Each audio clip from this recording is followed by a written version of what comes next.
Our journey begins more than 14,000 kilometers from the United Nations in Papua New Guinea as we look at the Sustainable Development Goals, which aim to transform our world by 2030.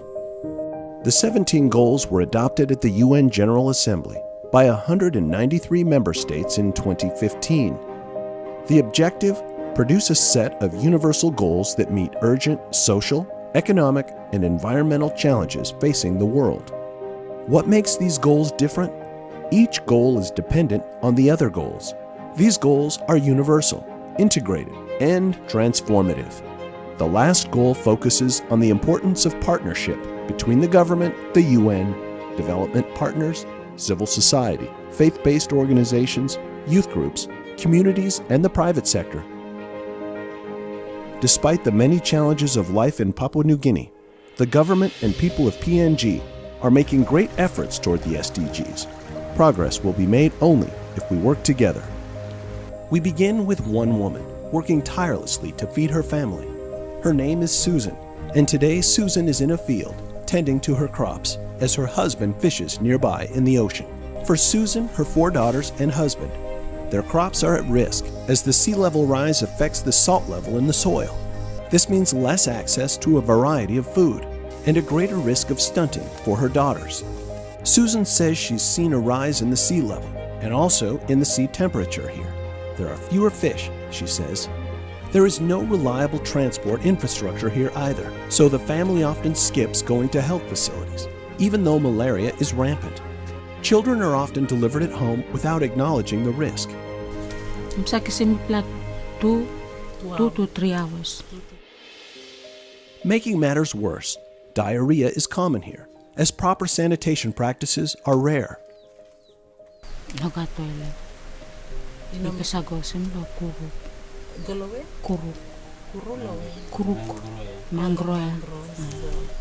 Susan has only an 8th grade education. Secondary school is not really an option for her family, as there is no secondary school nearby. Another big concern for her: clean water. The encroaching sea is threatening their water supply with salt. For Susan and her family, she says, their big dream is simply surviving, which has become increasingly difficult.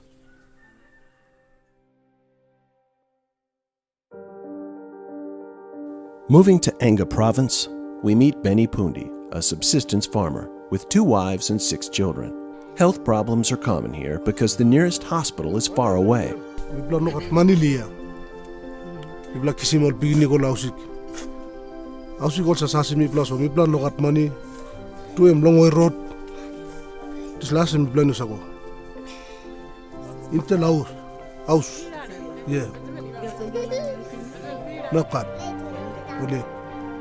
Farmers here rely on rain, so their food production is very unstable. The current rain pattern has changed, and it's unpredictable, making it difficult to plant seeds at exactly the right time. They're limited to a few varieties of crops, so their children are often stunted. These same children must also walk great distances to school and rarely attend beyond early primary.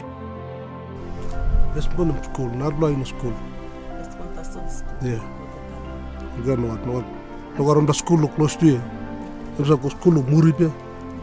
I'm taking 1 hour 30 minutes.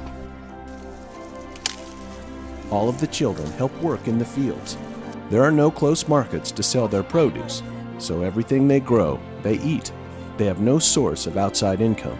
Benny's family uses a basic pit latrine and has no electricity or running water. The family relies on firewood cut from the nearby forest. As for the future, Benny wants only 2 things. Me lucky 1 plus school now, 1 plus house. I'm told me lucky stuff.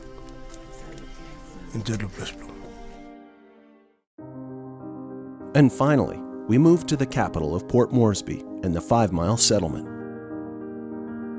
My name is Dorothy Robert.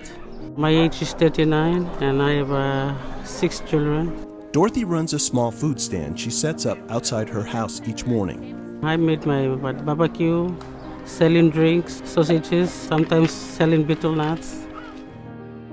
They have no garden, so they need to purchase all their food. Dorothy is the only person working, so the family is always suffering from a lack of cash. Her husband has other wives and many other children. He gives her no money. This means her children often skip meals, which leads to stunting. There is also no money to buy school supplies, school uniforms, and lunch, so some of the children don't attend school. In the settlement, everyone uses pit toilets, and washing areas are in poor condition when they exist at all. And the water is cut off frequently. Violence against women is a serious issue here. A 2015 Overseas Development Institute article estimates that 2 in 3 women in Papua New Guinea have experienced gender-based violence in their lifetime. Papua New Guinea has the highest prevalence of gender-based violence in the Western Pacific region. Sadly, Dorothy too has experienced violence in her life. Domestic violence is very commonly in the settlement. Dorothy feels trapped by poverty. She has dreams, but worries they won't become reality unless her situation improves. My dream for my children is I want them to be educated, to earn their own living. These are the stories of real people's lives in Papua New Guinea. The people know that they have rights and are resilient in the face of the adversity they face. Their lives are directly linked to the Sustainable Development Goals. The SDGs are about every single person's life and improving each life in a powerful way.